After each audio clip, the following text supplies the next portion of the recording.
Alright, it is cold and rainy and quite English out here in LA. So you know what mommy's gonna make? She's gonna make her beef and lentil soup. And I'm gonna finally show you how I do it. And it's all gonna be in that crock pot, mommy's favorite tool. Alright, first step, you want to preheat your crock pot. So when you start adding to your crock pot, it's already hot. It's not gonna mess with the temperatures. That is a very big key in all of that. Alright, my first step is prepping the meat.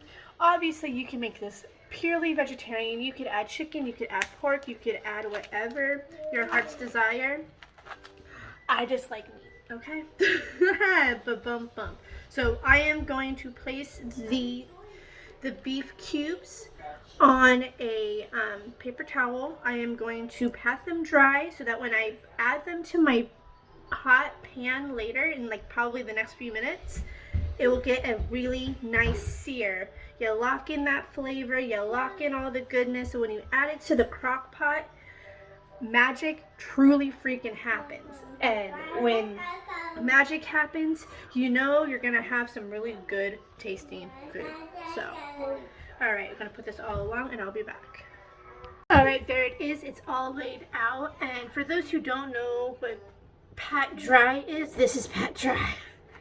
You're just squeezing out the excess moisture, the excess water, so that you get those really crunchy bits. Like the really yummy crunchy, you know. And then we're gonna add seasoning. And the seasoning I'm using today, you could use salt and pepper, you could use whatever. But on the meat alone, we're gonna be using Big Papa's Double Secret. And apparently this is really good for beef and mushrooms. I don't know where my husband got this, so please, I'm sorry. If you know where this is, put it in the comments. Drop it in the comments. Other than that, I don't know where he got it, but it tastes really good. So if you see Big Papa's, snag some. Alright. And because I don't know where he got it, obviously, that is not sponsored. Okay, so now we have pat dry. Remove. Literally, look at this. That's why you want to pat dry. You'll have soggy meat if you don't. Okay? So now it is seasoning time. And you just go heavy on these bad boys. Alright? Alright. And while all of this is happening, behind me, I have my oil in my pot getting hot and happy, and we will be frying these bad boys next. Okay, all right, so the hot pan, I can feel the heat. I wish I could transfer this to you. And mind you, keep in mind, this is no fancy kitchen. All right, so start adding your, you hear that? Do you hear that? That's the sound you want. You want that sizzle, guys. That sizzle is happiness in a pan. All right, so another tip is you're going to add your beef cubes. Make sure there is space in between so that they get nice and crispy. When you crowd the pan, they get soggy. And it's not sealed by any freaking means. Okay?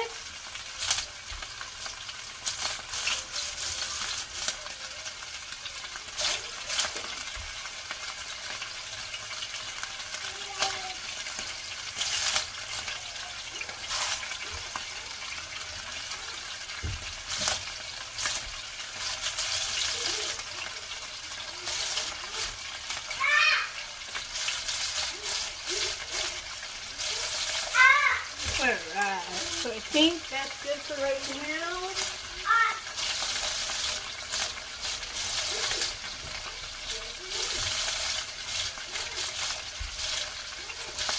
Alright, and then your next equipment for this part is you want tongs.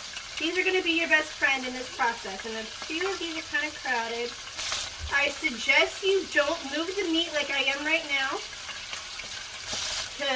but I'm trying to get some of these pieces. Go ahead and move some of the oil around, baby. Okay, so from here on out, you're going to be frying these on every end, like every side of the meat. You're going to fry. You're going to get that nice charcoal. Let's see. You can kind of see it there. It's starting to get that crispiness. You want to do that around every bit and repeat that process. So once they're done, I'm just going to pop them right into the crock pot. So with that said, buckle along for the hyperlapse.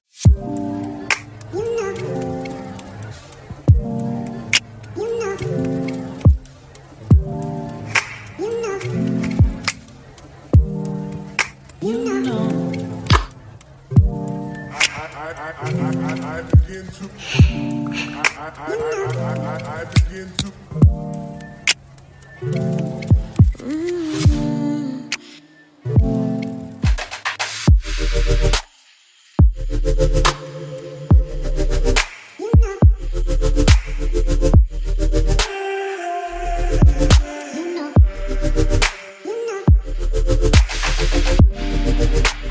I forgot to tell you that when you cook the meat, you don't have to cook it fully, because while it's here in the crock pot, it's actually going to continue cooking. So don't worry about that part if you're not a red meat like type of person.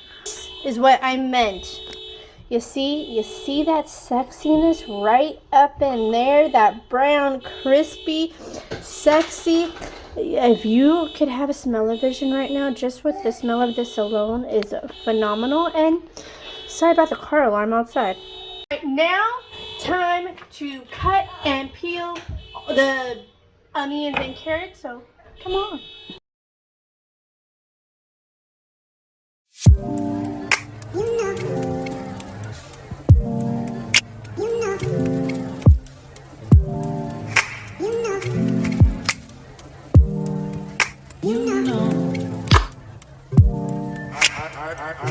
I begin to. Alright, and now we're on this side, and we are about to get into the flavors, okay? So follow along. This is what it looks like, the meat, carrots, and onions. That's all that's in here. Alright, because I'm too lazy to add real garlic, I'm going to be adding garlic salt, a little bit of that. And I think I'm actually going to put some real salt in it because, yeah, you want it flavorful. And I'm not one of those white people or white girls that thinks that you can't flavor your food. You can't flavor your food, we can't talk. Alright, so I've done salt, garlic salt. I'm adding some cumin. By the way, guys, this is really good on chicken too. You didn't hear it from me. Alright. Because it's a big pot, it's okay if you go a little heavy. Let's add some pepper. Not too much because the kids will be eating this. Okay. And then, because it's beef, let's add some beef flavor. Alright. About a tablespoon. This isn't a very good measurement, and it's not even a very good spoon. It's a spoon, it's a baby spoon to be exact. You know what, I'm just gonna sprinkle it. Okay, that should be okay. That should be good. Okay, and then the liquid. This is what I do for liquid. Chicken broth. Low sodium is definitely the key factor. You definitely want to do that, because then you can control the salt that way. And like if you have high sodium issues, this is a really good way to control that. And then the rest of the liquid will just be basic water. Oh well, I'll pick that up in a minute. It's not like I'm not gonna be cleaning. But let's mix oh, that's hot. Hey, don't touch the crock pot. Okay. Alright. So this is it. I know I will definitely need more water, so let's add more water. Okay, let's do something. Let's get a bigger cup. Alright, and just add water. And then pretty much from this point on, I'm going to let this set for like 6 hours. It's just going to get happy. I moved the temperature from hot to warm. I put it on hot in the beginning so that it would, I just hit myself. That's awesome. See? I am no professional. I am a professional plus. That's what I'm a professional at. Clumsiness. Okay, so we're going to add a good amount of, as you can see, you want it nice and soupy. should be good. Okay, that's good, that's good. And you know what? I'm actually going to taste it right now as we speak.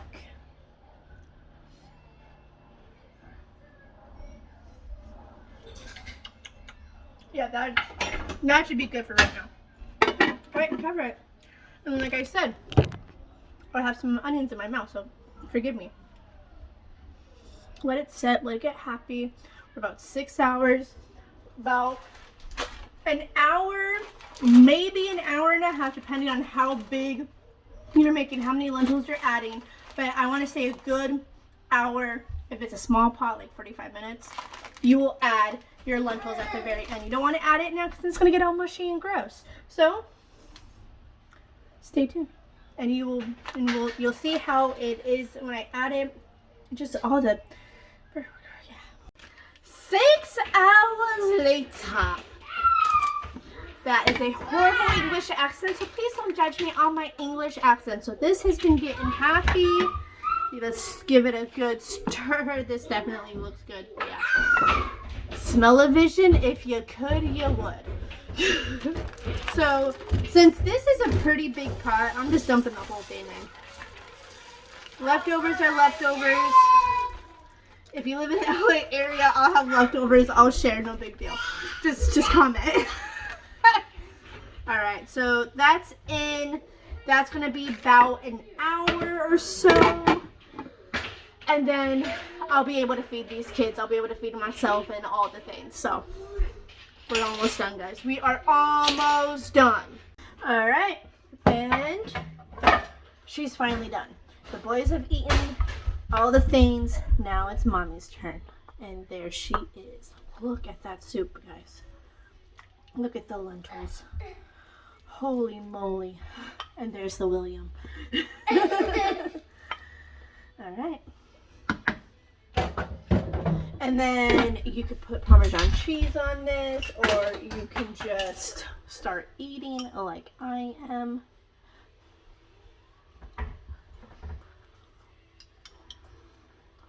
Quite proud of myself on this one. Good job, Serafina. Alright, now y'all go try this, and y'all let me know if you tried it and if you love it. And awesome sauce.